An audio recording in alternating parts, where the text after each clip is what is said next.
আসসালামু আলাইকুম।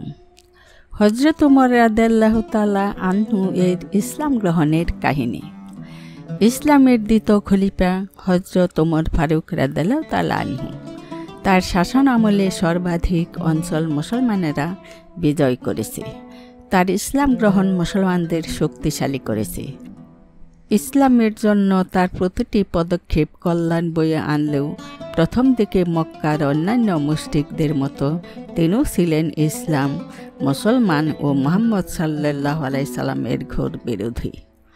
কেউ ইসলাম গ্রহণ করেছে শুনলে তার উপর নির্যাতন চালাতেন তিনি। নির্যাতন চালাতে চালাতে ক্লান্ত হয়ে গেলে বিশ্রাম নিয়ে আবারও নির্যাতন শুরু করতেন। মুসলমানদের জন্য মূর্তিমান আতঙ্কের নাম হয়ে উঠেছিল ওমর নামটি। রাসূল সাল্লাল্লাহু আলাইহি সাল্লাম একদিন দোয়া করলেন, হে আল্লাহ, ওমর অথবা আবু জাহেলের মধ্যে কোনো একজনকে আপনি ইসলামের জন্য কবুল করুন। তাদের কোনো একজন ইসলাম গ্রহণ করলে মুসলমানদের শক্তি বৃদ্ধি পাবে। রাসূল সাল্লাল্লাহু আলাইহি সাল্লাম এর দোয়ার পরের দিন ইসলামের প্রতি চরম বিদ্বেষ নিয়ে কুরাইশদের মজলিসে ওমর ঘোষণা করলেন, আজ আমি মুহাম্মদের কণ্ঠ স্তব্ধ করে দেব। তাকে স্তব্ধ করে দিলেই ইসলাম নামের চেতনার মূলোৎপাটন হবে। তার ঘোষণায় কুরাইশরা বেজায় খুশি হল। ওমর কোষবদ্ধ তরবারি নিয়ে মুসলমান সাল্লাল্লাহু আলাইহি সাল্লামের খোঁজে বের হলেন। পথিমধ্যে সাদ ইবনে আবি ওয়াক্কাস রাদিয়াল্লাহু তাআলা আনহু এর সঙ্গে দেখা হলো তার। সাদ ওমরের গন্তব্যের কথা জিজ্ঞেস করে জানতে পারলেন তিনি মুহাম্মদ সাল্লাল্লাহু আলাইহি সাল্লামকে হত্যার উদ্দেশ্যে বের হয়েছেন।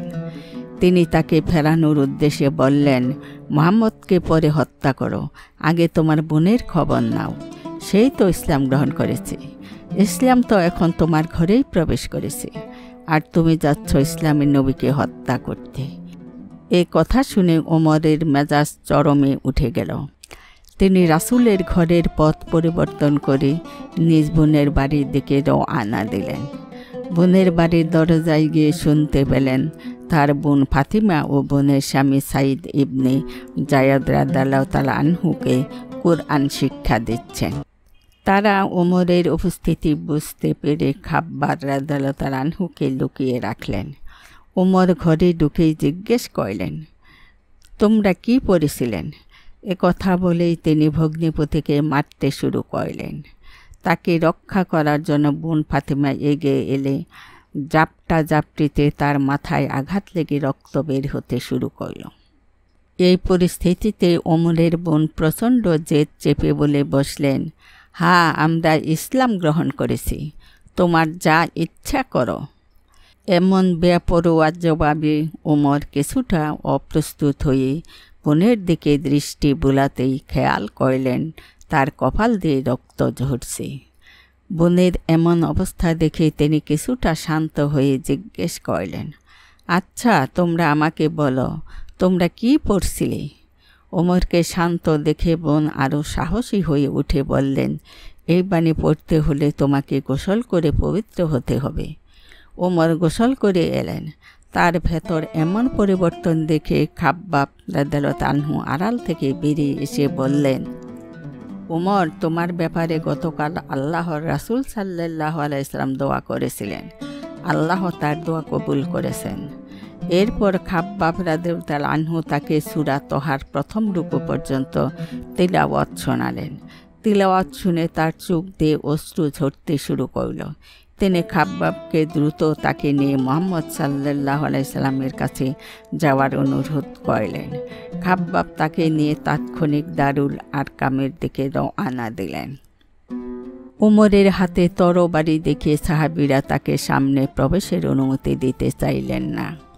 তাদের শঙ্কা ছিল তিনি রাসূল সাল্লাল্লাহু আলাইহি সাল্লামের উপর কোনো হামলা করে বসেন কিনা। কিন্তু আল্লাহর রাসূল সাল্লাল্লাহু আলাইহি সাল্লাম তাকে ভেতরে আসার অনুমতি দিলেন।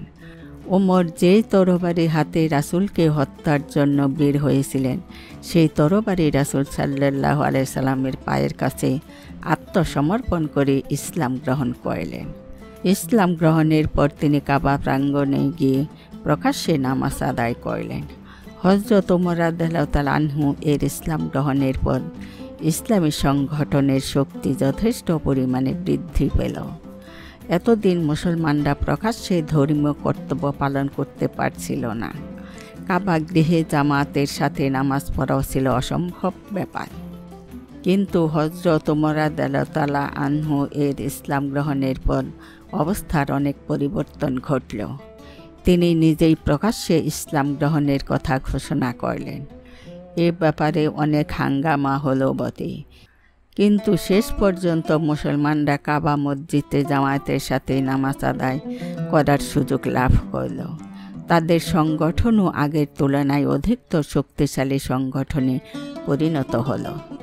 পরন্তু আল্লাহর দরবারে আখিরি নবী সাল্লাল্লাহু আলাইহি সাল্লামের দোয়া কতখানি মঞ্জুর হয়েছিল তাও বিশ্ববাসী প্রত্যক্ষ করতে পারল।